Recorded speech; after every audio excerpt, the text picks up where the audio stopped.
And we are live. Good morning, crypto warriors, and welcome back to the Gentleman of Crypto, episode 1245. Today is Friday, November 8th, 2024, and I'm King, here to bridge the gap between the community and crypto, Monday through Fridays at 10ish. And today's top stories of the day, we'll be talking about these BlackRock ETFs. They're seeing their biggest inflows and volumes from days ever so far.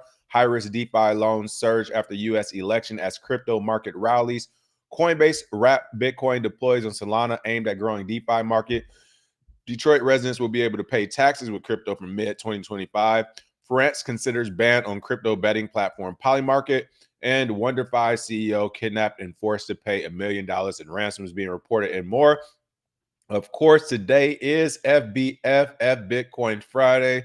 I'm going to go ahead and put that link in the chat early, so feel free to call in if you got any smoke for Bitcoin, the Bitcoin market, or something I've said recently that you are saying is way off. Go ahead and call in and let me know. Oh my goodness, I had updated this thumbnail and it's not updated, so don't remind me about it. I already know.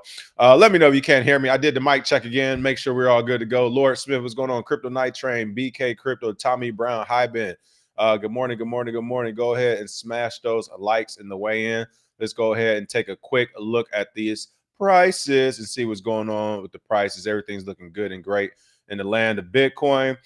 Coming in at $75,816, up 1.05%. But on this glorious FBF, let's go ahead and give Bitcoin a hand clap. It reached its all-time high again yesterday. People, we are rolling. The market is back. Great news ahead. We're on our way to 80K. Ethereum is at $2,911, up 3.94%. You got Solana at $198, up 5.68%, 16.85 on the week. Number 8, Dogecoin at 19 cents, up 4.88%. And Cardano at number 9 at 44 cents, up 19.70. Well, that just went to 16.55%, but basically up 20%. And then Tron at number 10 at 16 cents, up 0.93%. Fear and Green Index as increases at a 72. This one is interesting. Bitcoin dominance actually went down to a 59.84%, and Ethereum went up to 14.05%. And this is where the narratives also start way off. But let me go ahead and call it out. I'm already seeing stories of like, why is Ethereum pumping right now? What's going on with this altcoin? Like, a rising tide raises all ships. I can't even believe it's a real question that people are acting like Ethereum's pumping on its own. It is not. Like, and this is from somebody like who, whatever. I've been in Ethereum. Like, Ethereum is not pumping on its own. It's crazy. I've seen 3 or 4 stories they talking about Ethereum pumping. Like, really, I understand the need for content, but really, Ethereum's pumping on its own. Like, nothing is pumping on its own. They're all pumping because Bitcoin is, as we've seen in the past. But here's the narratives. They're about to get carried away. Ethereum must be doing something different. He made this comment and is like, get out of here. Look, no other altcoins doing anything. This is all happening because Bitcoin's being Bitcoin. Thank you, Bitcoin, for raising the market cap for everyone. This is crazy, though, that these projects are like, oh, it must be something we're doing. It's like, knock it off. Let's see. Hyben said, sounds crazy, but I need Bitcoin back down to 60K. 20 days, my house is sold. Oh, hey, listen, I'm with you. Let's get that Bitcoin back down. Let's do some fun.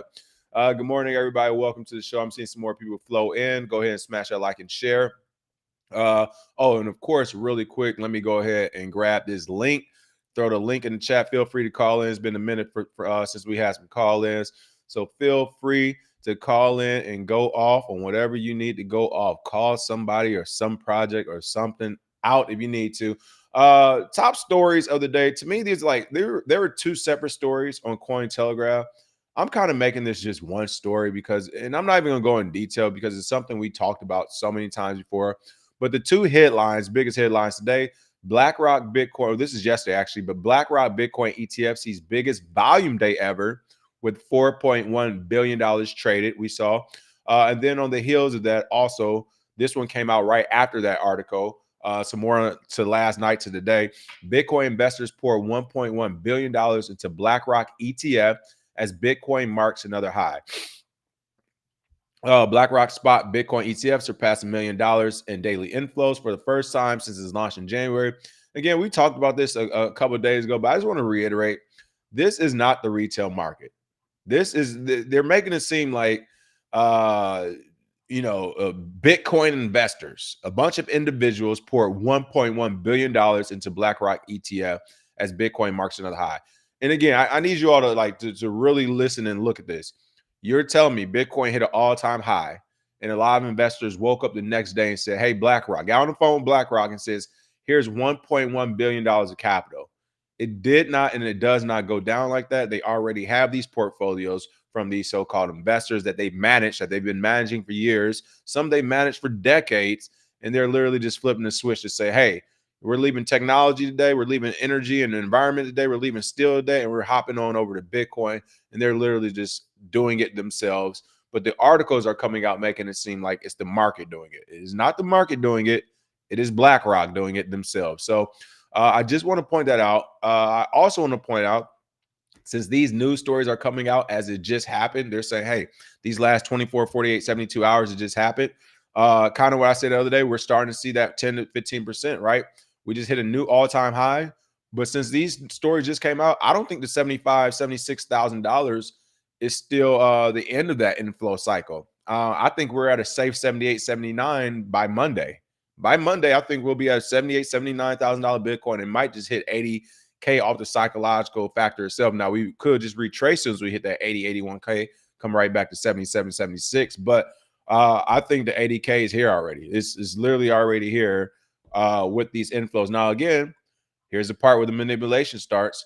Next week or 2 weeks from now, are they going to reallocate and rebalance all that capital and say, all right, we've had the biggest day of outflows now, right? All these portfolios, we had to put it back in the energy sector or whatever for the next month or two. And then will we see Bitcoin go back down to say 67 or $72,000 Bitcoin, whatever. But regardless, these numbers we're talking are crazy. We're essentially almost at $100,000 Bitcoin. So good news regardless. But again, I just want to reiterate, this is the companies, this is BlackRock that's going in and out with capital. It's not actually retail investors in the market. All right, this was a great story to see. To me, it's very indicative of a strong market. I'll tell you why. DeFi loans to me are indicative of a strong market because it puts the value on the trust of the market in the platform itself. People are saying, not only do I trust the market to stay strong, but I trust this platform to stay strong before I take out this loan. For those who don't know what a DeFi loan is, I went over in the masterclass years ago, but essentially you can take your Bitcoin, you can put it toward a loan, a collateralized loan online. You don't need any third party, right? You're just using the website, DeFi website, but you don't need a bank. You don't need a license. You don't need a phone number. You don't need any of this. You literally just need a Bitcoin wallet. You hook it up to these online platforms and you say, hey, I have one Bitcoin, have a Bitcoin, whatever. I'm going to put that on the platform. I'm going to take the money out against it, say 80 to 90% of capital against that Bitcoin. And I can spend it like crazy. And my Bitcoin is still safe until I repay that loan whenever I do it. The reason why I believe, before even looking at this story, that they're surging is because the price of Bitcoin will be going higher. Like, it just is what it is. Again, even if Trump leaves it alone, it'll go higher. So if he does anything to endorse it, it's going to go even higher. This is the best time to take out a collateralized loan against your Bitcoin and other cryptocurrencies, because once you do, you can spend all that money or do whatever you want with it, right? You pay it back, and the price of Bitcoin, when it goes higher, technically the loan money you put in there is more because you're putting in a Bitcoin amount. You're not putting in a dollar amount. You're not saying I'm putting in $2,000 and I'll take out $1,800. No. You're putting in 0.2 Bitcoin. And when you pay that off, like let's say 0.2 Bitcoin, it's off the top of my head, I don't know, it's one way off, but let's just say it equals $4,000 or $5,000, make it even. 0.2 Bitcoin equals $5,000. I take out $4,000 on my loan.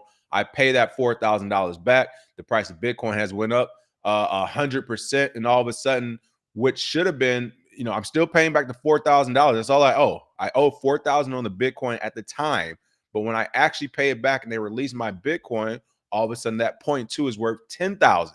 So this is the best time to do any type of loan right now. If you have enough capital to get some Bitcoin, you collateralize that as a loan, this is the best time to do it. I haven't even read this story, but this is what I think it will kind of like hint toward, because that's just what makes sense to me in this market. But high-risk DeFi loans have soared since the U.S. elections, just months after Curve's founder was liquidated for over $100 million. Oh, timing. High risk decentralized finance DeFi loans have soared since the U.S. presidential election, according to data shared by Into the Block in a November 6 X post. High risk DeFi loans, again, are collateralized by volatile assets that are within 5% of their liquidation threshold and are often used by investors to capitalize on potential price volatility. And again, these loans do work. They're great. Aave's been a great platform. I'm for it. I'm all for it. It works. It works. It's been working now literally three and a half years. So so far it's been so good. Let's see. You can see the Aave high risk loans, how they've actually increased for elections and stuff. Like I said, I think they're going to increase the next 6 months as the price continues to soar. Let's see.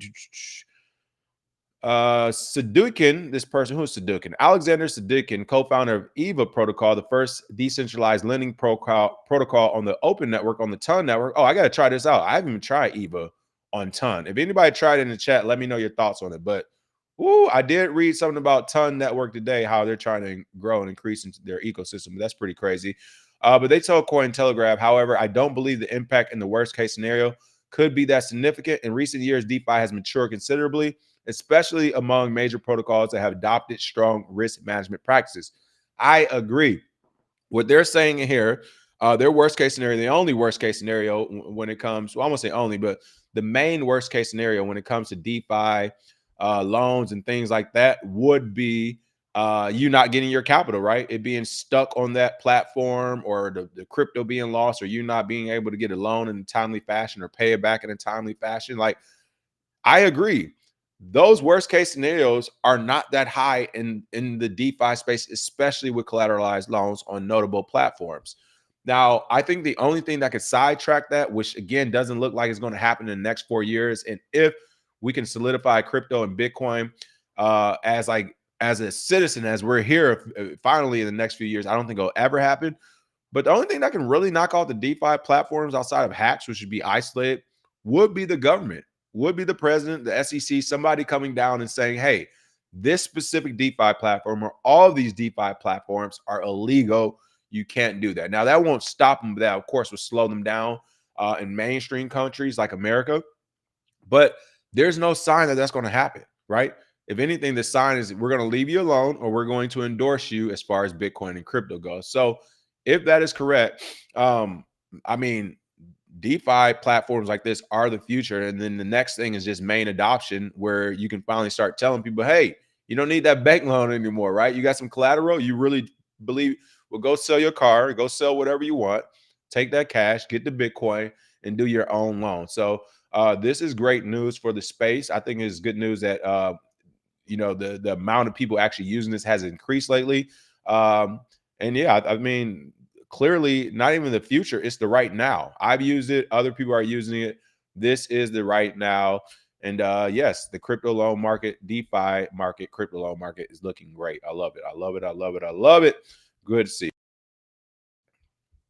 All right, what else we have going on? Coinbase wrap Bitcoin deploys on Solana, aiming at growing DeFi ecosystem over there, or the DeFi market over there. The deployment will allow utilization of Bitcoin in Solana's burgeoning DeFi ecosystem, according to Coinbase. To me, the headline is the story. We know Solana is an Ethereum competitor, as well as other competitors who are in that space as far as Ethereum goes, Solana. I'm trying to think Cardano, some of these other folks. But adding Bitcoin, adding wrap Bitcoin definitely will make you more attractable, because now you might have Bitcoiners to at least take a peek to say, all right, whatever. What can we do with our Bitcoin over here? I think this is good news. I think it's great news for Solana. America's largest crypto exchange, Coinbase, deployed its version of wrap Bitcoin on a layer 1 blockchain, Solana, as it seeks to expand the adoption of the asset in decentralized finance. This is the first token Coinbase has issued on Solana, and with it, we're excited to bring easy access to Bitcoin, the company said in November 7 post on X. Coinbase added that the CBBTC, oh my goodness, Coinbase BTC, I don't even trust it, will take the form of a Solana program library token, a SPO token, a Solana-based token that can represent both fungible and non-fungible assets. Tokens back one-to-one with Bitcoin, and allows users to utilize Bitcoin in Solana's DeFi ecosystem. Seriously, I will say this is good in a sense that you can do more, right? for people who don't want to switch to other cryptos, or the cryptos that are harder to find on other ecosystems, like let's say you have a favorite Solana coin, but you have to download this platform or this wallet to get it and blah, blah, blah. Supposedly, how it works in other places is that now you should be able to just transfer your wrapped Bitcoin. I'm assuming you're going to bridge it over. You're either going to bridge it or buy it over. Probably going to bridge it over, though. You'll bridge over, you get some wrapped Bitcoin, which looks to be Coinbase wrapped Bitcoin on Solana, whatever. I'm interested to see if you actually own it, or does Coinbase somehow own some of it, but whatever. But once you do that, then you can transfer it over to their ecosystem without having to do a bunch of new wallets and tokens, just using your wrapped Bitcoin. And from there, you should be in their ecosystem and be able to say, now I want to buy XYZ token or do XYZ transaction. And it should be easier without you having to make all these different steps. Now, what I will say is this is a Band-Aid. This is a short-term fix anyway. I think we are getting increasingly closer to cross atomic blockchain swaps, right? To where you won't have to even wrap things. I think we're getting increasingly closer, because here's the thing. The technology used to wrap it, that's front end still. And what I mean is like we have to wrap it. Like you and I, like they created the technology, but we all have to actually go into these bridges.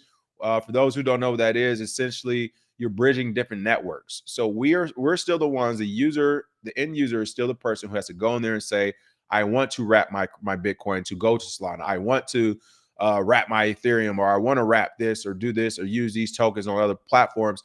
We're the ones having to take these extra steps. It usually takes anywhere from 5, 10, 15, 20 minutes or whatever, right? On a good day. I think the next step from a technical perspective will be eliminating the front end user of doing it. And we're just saying, like, maybe there's just a button like, do you want your Bitcoin to be in a Solana ecosystem? Like, to make it readily available in Solana. And maybe there's a warning that says, if you do this, you will not be able to use the same Bitcoin in the Bitcoin ecosystem, at least not until you press this button again. And then boom, poof, magically it swaps over. That's where I think we're going, because again, we're doing it all on the front end right now. All developers have to do, I mean, saying all like it's super easy, but once they, create all the right APIs, get everything together, all that would be needed to do is make it so that when a person wants to do it, it's done automatically on the front, like, or on the back. Someone else on the back end is already programmed for it to happen. Right now, we're doing it. So I do think that's the next step when it comes to cross atomic blockchain swaps, whatever we're going to call it once it actually comes. I'm just calling it that since I think it'll be similar to cross atomic swaps. But this is good news. This is good news because it opens up Solana network even further. It's going to add more capital to it. More projects will be in tune to it because they know more people have access to it. So I think this is all good news when it comes to Solana. And this is the type of improvements we're actually looking for on these networks, right? Like, are you trying to do your own thing, or will you interact with other projects as well? So that's pretty cool. Let's see. Why haven't I coded that yet? I know, right? Let's see what else we have. Bitcoin Pi cycle shows the top indicator at 117,000. I can believe that. Just put it directly on chain instead of using DeFi, but I take a lot of consensus, of course. All right. Humney said BIP, for those who don't know, the Bitcoin improvement proposals to allow offloading for Bitcoin loans to oneself without having to use a third party. Okay, I get what you're saying. He's essentially saying if you can have that same protocol, do a BIP and make it so that maybe your own Bitcoin wallets will have the ability to do those swaps without you having to go to an Aave or something. I think that is next level. I mean, the only thing I would say which would stop or slow that down is the liquidity pool, right? Would that liquidity pool be hosted by the wallet? Would it be some type of API that connects you to the blockchain? Like, that would be the whole thing, is just liquidity on that. But I'm with you. That is a great idea. Yeah, Enzo, I've been hearing about it. Enzo said, I've been rolling on Sui lately. Sui land for Sui, folks. All altcoins lead to Bitcoin. Hey, I'm glad you ended with that. But yes, I've seen a lot of people talking about Sui. Enzo said, Aave did me right. A lot of TBL still is Ethereum. Listen, I'm with you on that. For those who had the masterclass in 2021, when Aave had the bonus, they essentially had a $40 million bonus out that said, hey, if you use our platform, we will pay you. And the bonuses were crazy. And essentially all you had to do was something called Loop, where you put a collateral, like let's say I have my Bitcoin or Ethereum, I put it on Aave, I take my loan out, because you only take like 80 to 90% out. So again, we use that same $5,000 example. I take out $4,000. I rebuy back another loan for $4,000, and then I take out 80% of that, and then rinse, wash, and repeat until I can no longer do any loans. But while the bonuses were kicking in, you literally were making money on each loan you had out. So it was just one of those things like to take out a loan, they were paying you a small percentage per day. So the more loans you took out, the more bonuses you were stacking. It was a crazy time for sure. But yeah, I mean, it worked. It worked to bring people to the platform, and people have stayed on the platform since then for sure. Satoshi, I couldn't tell you off the top of my head which ones I trust right now. I still have to do some digging.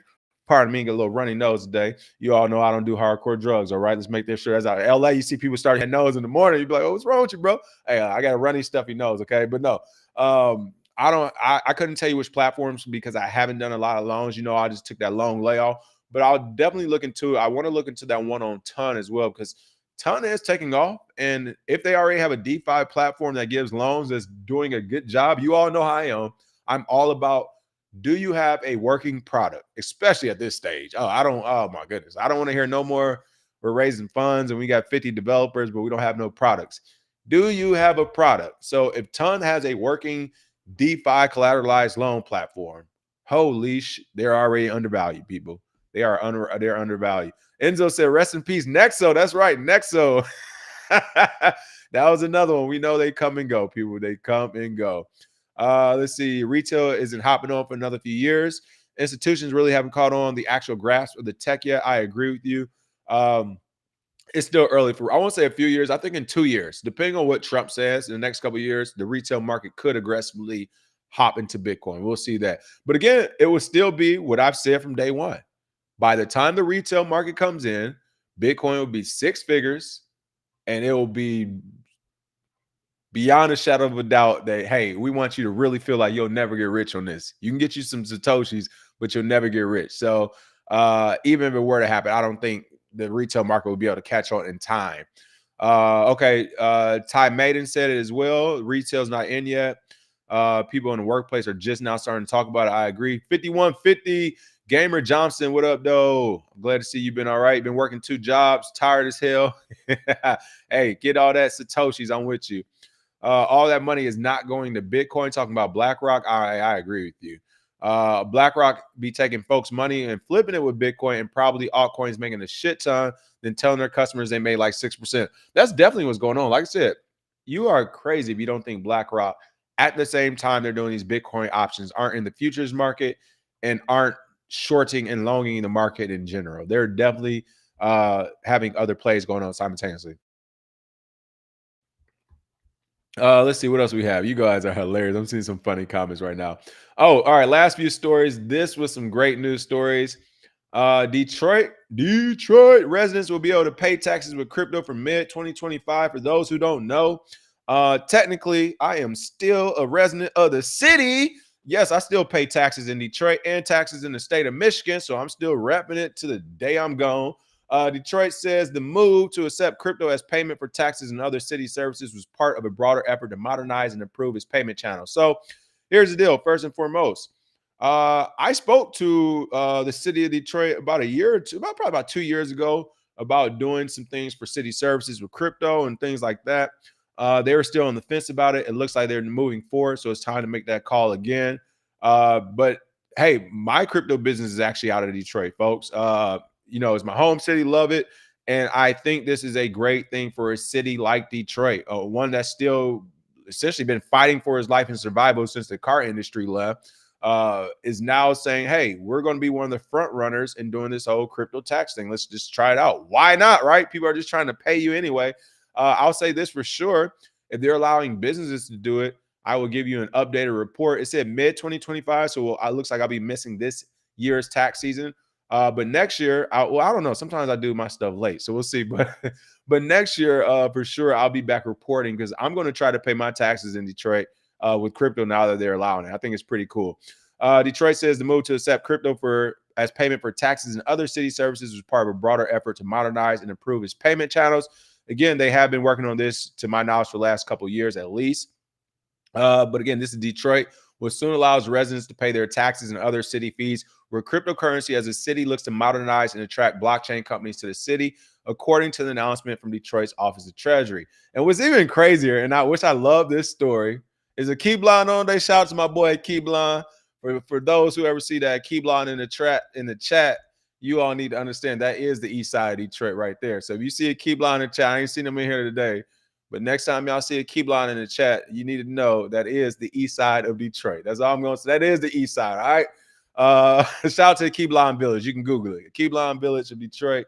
But it's essentially a community center I grew up in as well. If it weren't for them, you all would never heard of me. I probably wouldn't even be here today. But it's one of the various community centers. There's nothing negative because I love them. This is my family. But it was a lot of people in Detroit that I tried to get on Bitcoin and crypto and coding and computers back in 2016, 2017 for me. So and it wasn't receptive, not because of me or it was more or less the city, right? You're talking about a city who does a lot of stuff old school, and we're talking about technology, computers, and coding and all. Like, that's not Detroit. Detroit's hardworking, cars, factories, grinding.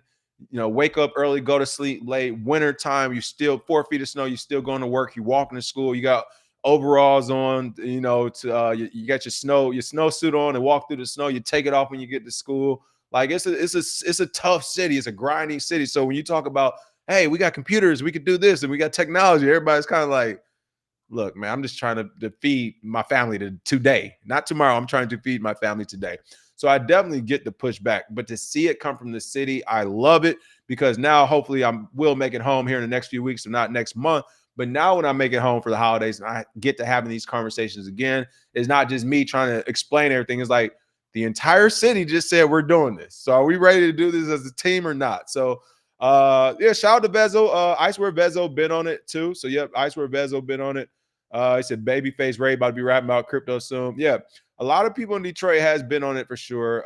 And again, I think this is amazing to see the city actually taking on. Now, I won't lie, one thing that worries me, yeah, it's the definition of blue collar America. It definitely is. We take pride in that. But the one thing that worries me, one of the reasons why I left Detroit is I'm trying to see the best way to say this. There's really no other way to say this. So I'm just going, yeah, it's so cold indeed. This is what I'm about to say.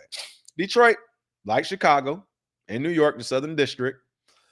I mean, it could be some corruption in politics, people. It definitely, I'm not even gonna say it can be. It's already happened, right? Publicly. There's definitely corruption. All right.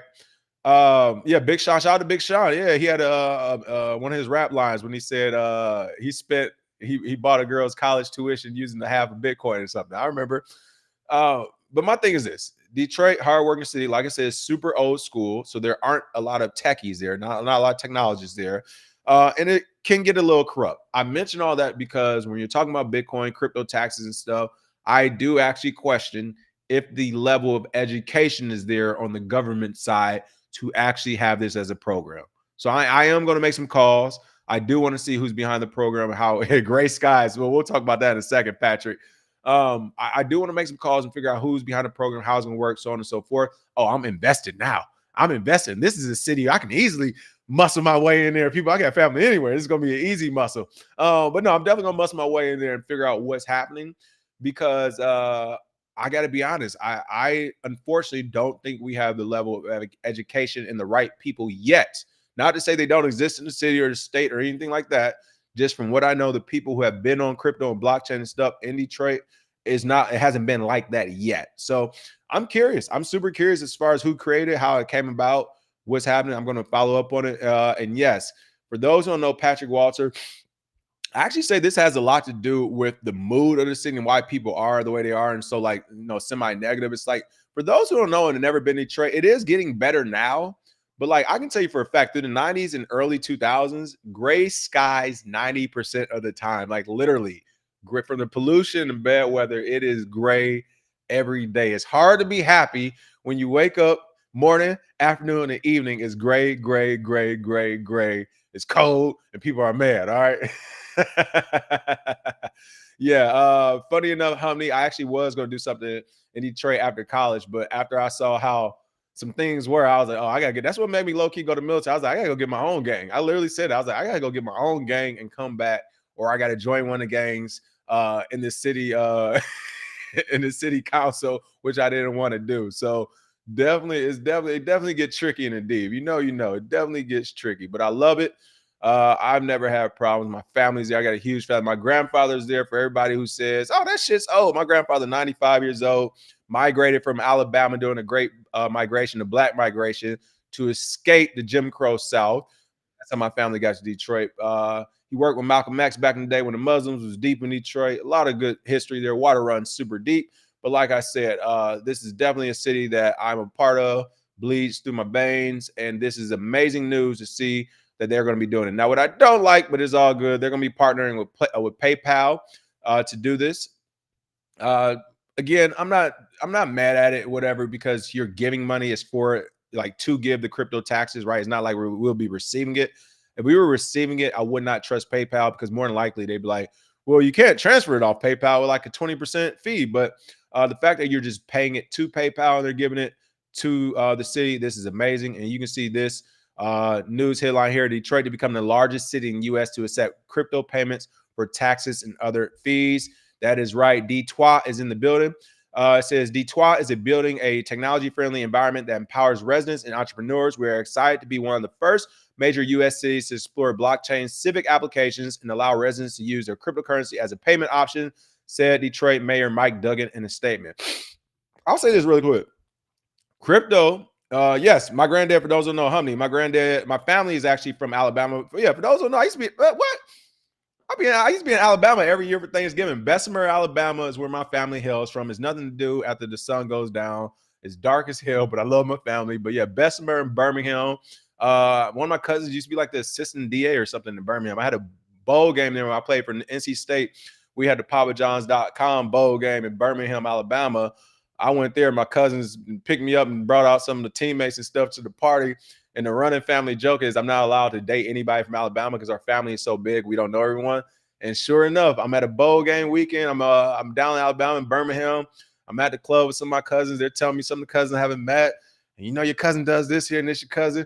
And it's like a group of girls. And I'm over here like, ooh. And they're like, oh, you already know so-and-so? I'm like, no, so-and-so. They're like, oh, yeah, them two, they're your cousins. So I was like, oh, yeah, this is real. So, yeah, I don't date anyone from Alabama. But, yes, my family hails from Alabama. During the Black migration, they moved to Chicago and Detroit. And that is how we are all deep in Chicago and Detroit now. But my thing about Detroit, what I was going to say is this actually goes along with the culture of Detroit and the state of Michigan. For those who don't know, Michigan militias are real.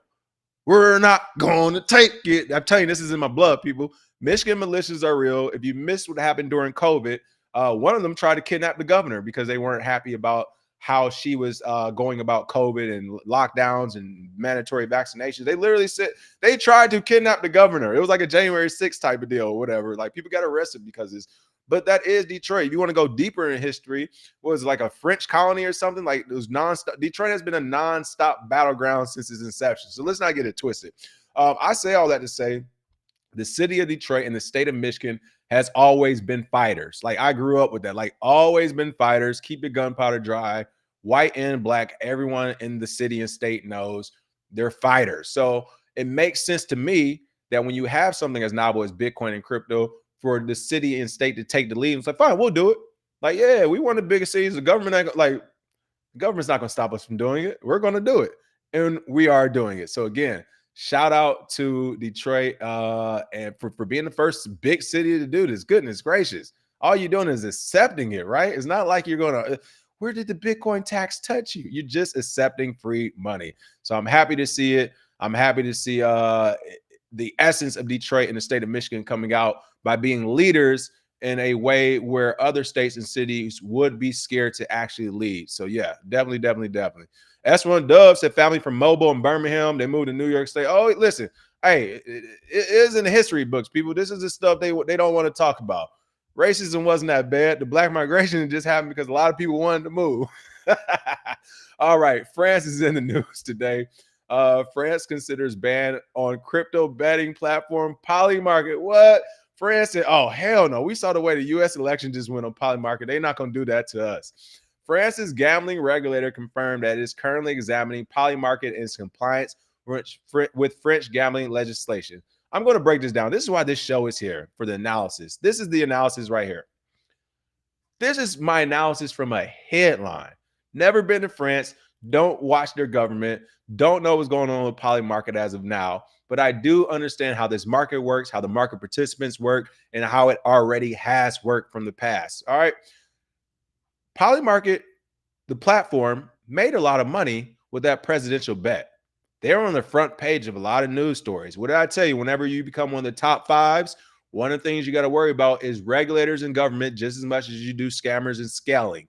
This is the poly market's time where it's like, oh, okay, you a big dog. Wow, you guys can predict the presidential election. You've been doing a good job with it so far, huh? What? People made $80 million of bets, of wins. Your top five bettors made 80 million bucks. Where did all that money go? Oh, and you're operating in France. Did I get my taste?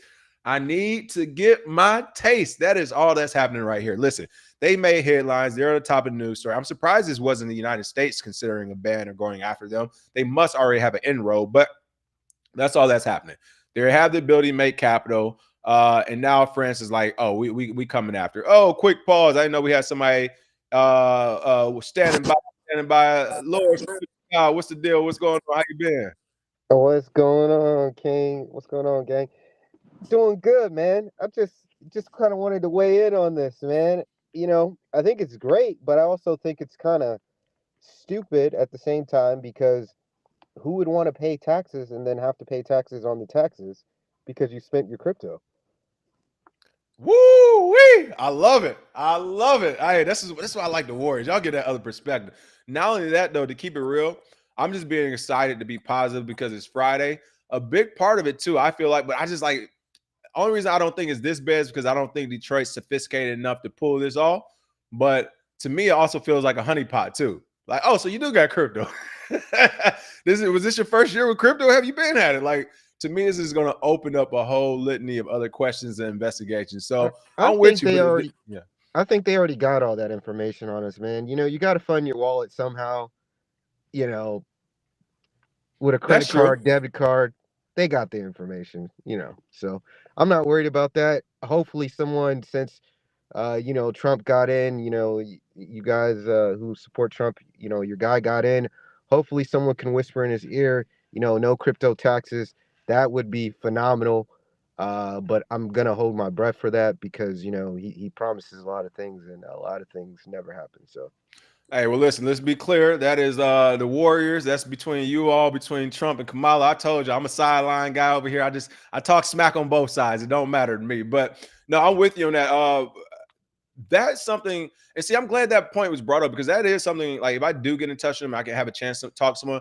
That is something I'll bring up. Is like, whoa, how does taxes work? So I get taxed to pay you a tax. So you're right. That is a double tax right there. So that's kind of got a little conundrum already. I like that. But you know what? To me, this is all the good stuff too, where it's like, who knows how it would turn out, but I feel like a investor, retail investor, whoever, a market participant should have a legal fight to this, and it could set precedent to where they say, "Well, you didn't pay your taxes on crypto this year." It's like, yeah, I didn't pay my taxes on crypto because I used the crypto to pay you for all my taxes. So I don't know. I feel like it could be a legal argument to where it's like, no, I'm not going to do this twice. So what are we doing here? I can agree with that. What projects are you looking at right now? What's been going on? Any interesting projects? I'm not in anything right now. I just got shitted on with this Politify coins or whatever. So I'm out at all that. I got a couple memes that I'm holding on to, like Moo Moo and stuff like that. But my biggest bags are Sui, Solana, and good old Bitcoin, man. That's all you need. Okay, so you're in the Sui too. Everybody's in Sui right now. All right, Sui, Solana. I like Solana right You now. know, we Mhm. we believe Sui's gonna follow the Solana trade. The kind of how it did the last market. So if we see that the bull market continues like this, and which it should, I think it's gonna do as good as Solana or even better. So I will say, like I said, rising tide raises all ships. We're about to get into hyper Bitcoinization. So, yeah, I mean, if you already have projects like that where it's like, oh, this might be following the Solana track, then honestly, this was going to be crazy about some of the newer tokens that are competitors of now Solana, Ethereum, and everything else.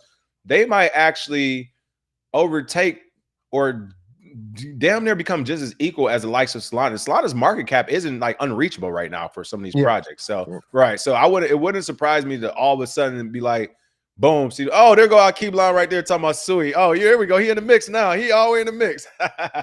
Yeah, so it wouldn't be a surprise to me to see it happen like that. But what else? You Oh, got I anything else forgot for too. I us? got some ton coin. The only thing I got to say about ton coin is, you know, their theoretical speeds sound good, but in practice they don't actually work. So they need to work a little bit more on their tech because they went down off of an airdrop, and it wasn't even that crazy of an airdrop. It was one airdrop, like. Mm.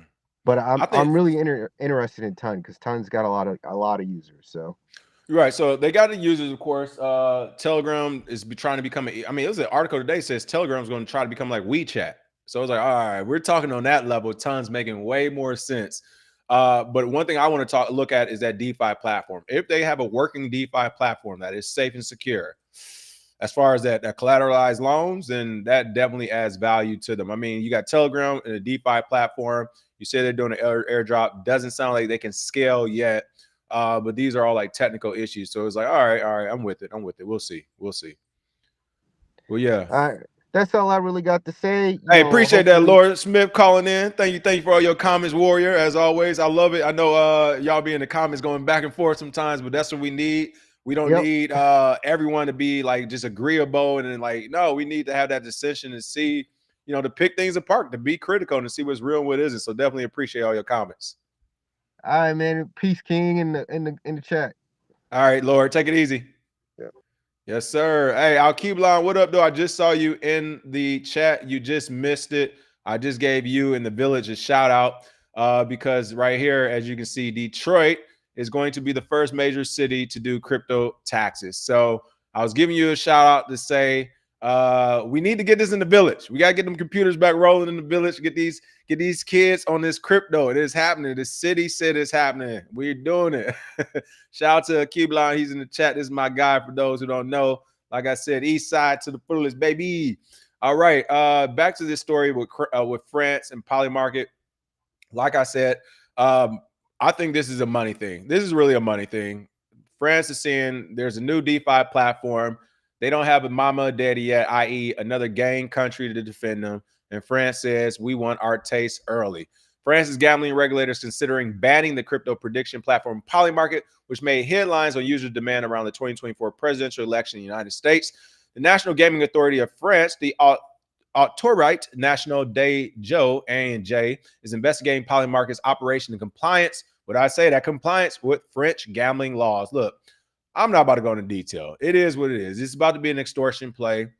They're going to say, can you give us money? Polymarket is going to say no. They're going to say this shit's illegal here.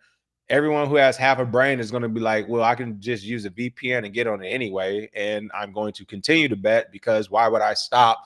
It is an internet company. It's a website that literally hurts no one but the feelings of regulators and politicians. That's the only thing it hurts is feelings.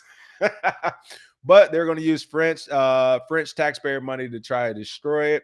Again, it wouldn't surprise me to see it happen here in the United States. I just don't think the United States knows about it yet.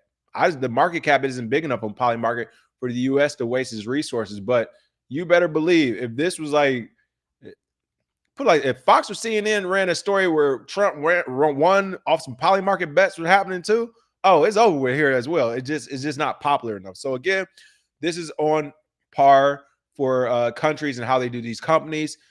Not a terrible thing because worst case scenario, if Polymarket were to be aggressively going after, like you've seen Binance and stuff, one or two things will happen. If they have a foundation or whatever, they'll lawyer up and they do with the things they need to do to protect it. Or it will just die and the copycat will pop up. And then it'll just be a games of whack-a-mole. It's like, fine, you guys want to play that? We'll do Polymarket 1, 2, 3 times 100 and a million. We're going to release this code open source. You will never stop a Polymarket from happening. I don't think France and the United States and everyone else understands that is that you can't stop this anymore.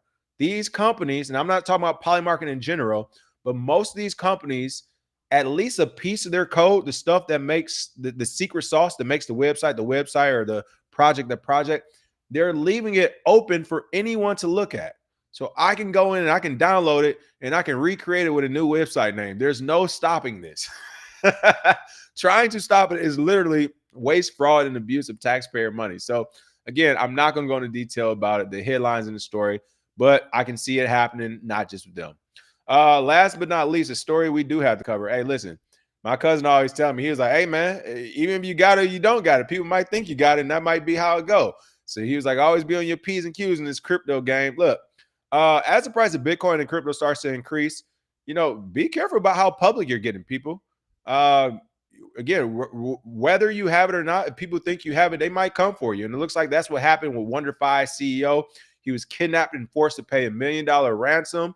WonderFi CEO Dean Skirka, I think, reportedly said in an email that he is safe now and that no company funds and data were impacted. This is unfortunate. The CEO of Toronto firm, crypto firm WonderFi Technologies, were reportedly kidnapped and forced to pay $1 million ransom for this release. CBC reported November 7th. He was forced into a vehicle in downtown Toronto during rush hour. Listen, on November 6th, he made $1 million electronic transfer to secure his release. A source close to the investigation told CBC. All right, really quick tips I want to give you. I don't want to get anybody killed. But I just got to give you what I've learned in the military. If something is happening like this, you're being kidnapped, you're being taken hostage, what's the words? I'm looking for those words right now. I can't think of it. But basically, yeah, if you're being taken hostage, you're being kidnapped, if you're being taken, there's going to be a cycle of things that will happen. When you're being taken, there's going to be a cycle of things that will happen, right? First is the actual incident. The boom, right now, somebody kicked in my door, somebody put a gun to me, something's didn't happen to where right now I am in immediate danger.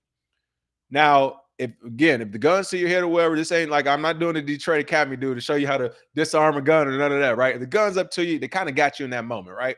But the second step is always transportation, right? It's the initial incident, boom, freeze, door kicked in, boom, robbery, whatever. The second thing is transportation. This is when you're getting kidnapped or taken hostage. They have to take you somewhere. They got to take you somewhere secure, right? It is in this time, this transportation phase, right before it and right after it, this is your best time to escape. And it may be your only time. Well, actually, your best time to escape is the initial thing. As soon as the gun gets pulled out, as soon as the door gets kicked or whatever, if you have the ability, you're on your toes, that's actually your best time to make your move. Somebody pull out a gun, boom, hey, smack it out. Hey, do what you need to do immediately. If you don't do it immediately, you can't do nothing then. That moment's over with, right? The next best time is transportation to and from the location. They're about to take you somewhere or whatever. Do everything you can to make them kill you in public or escape. Because 9 times out of 10, once you get to that location, it will be a secure location and it's going to be very difficult to escape, right? Once you get to the location, it's over with now, right? Even in the United States, what happens, right? You get pulled over by the police. That's the initial contact right there. It's your chance to do whatever you're going to do. The moment you're in the police car, this is your last chance now between them taking you to the station. When you get out the car, get in the car. But once you get to the police station, your ass is in jail. You ain't going nowhere. It's going to be very difficult to escape. It's the same thing with robberies and everything else, right? Somebody pulls a gun out of you, they're going to throw you in the back of the car or whatever in the trunk. Then they're going to take you to their basement or their attic or their wooded, whatever, right? Once they get you to that location, it's going to be very difficult to escape. So if you are in crypto, and I hope this never happens to anyone, but if something does happen to where you're about to get kidnapped, I mean, these are already criminals. This guy, I would have done the $1 million transfer, especially where I'm at now. I would not have done it because in my mind, I would have thought as soon as I give you this $1 million, you're going to kill me. Like, you're going to kill me. That would be the smart thing to do, at least. So I wouldn't have done that transaction. And more or less likely, I probably would have got shot in the street when they pulled the gun out. You're not going to force me into a vehicle. Like, no, shoot me right now, motherfucker. Like, you're not forcing me into a vehicle. It goes downhill from there, because I'm going to tell you something.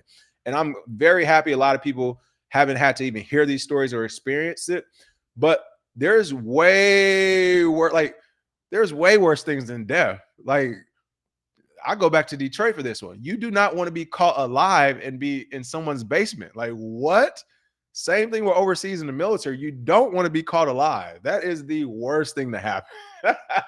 Definitely don't want to be caught alive with some of the cycles that are on this planet right now. So I want to reiterate that. 3 things that's going to happen. The initial incident, boom, that's your chance to make a move. Transportation, this is your last chance to make a move. Third, secure location. You're kind of F right now, okay? Shurka reportedly confirmed via email that he's involved in an incident on November 6th. He said, again, he was safe. No company funds or data were messed up. The police investigation is still going on. Shurka and WonderFi haven't publicly commented on the ordeal or X on their website. Cointelegraph has reached out for WonderFi for comment. Shurka incidents adds to a concerning trend of crypto executive and influencer abductions, often motivated by the intent to steal large sum of money. 4 suspects were arrested in July for allegedly kidnapping and murdering. What did I tell you?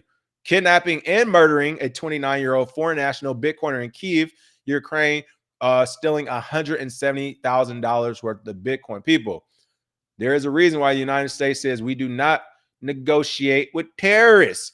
WonderFi, I did not know this, backed by Shark Tank co-host and multimillionaire Kevin O'Leary, is one of the most prominent public listed crypto firms in Canada, ticker Wonder on the Toronto Stock Exchange. All right.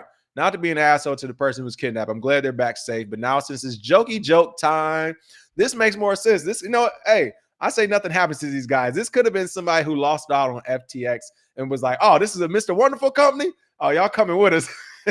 It makes sense of why the name is WonderFi now. For those who don't know, Kevin O'Leary also goes by Mr. Wonderful. The company is named WonderFi. Oh, yeah. This is, never mind. Forget everything I said. This might have been the good guy just trying to get their money back. They like, no, this was no regular robbery, bro. This is a Mr. Wonderful FTX company. We getting our money back. That's all we're doing right now. But yeah, again, this is unfortunate to see. And my family's warned me about this. I told my family, I was like, man, I ain't got crypto like that, man. I got enough to pay some rent every now and then. That's it. Listen, I've been in this space so long and been through so many bear markets and ups and downs. And people scamming and stealing. I don't have it like that. But his whole point was like, you never know, though, perception, right? He's like, you blow up, you in LA, like anyone could just grab you and be like, I want that Bitcoin up off you.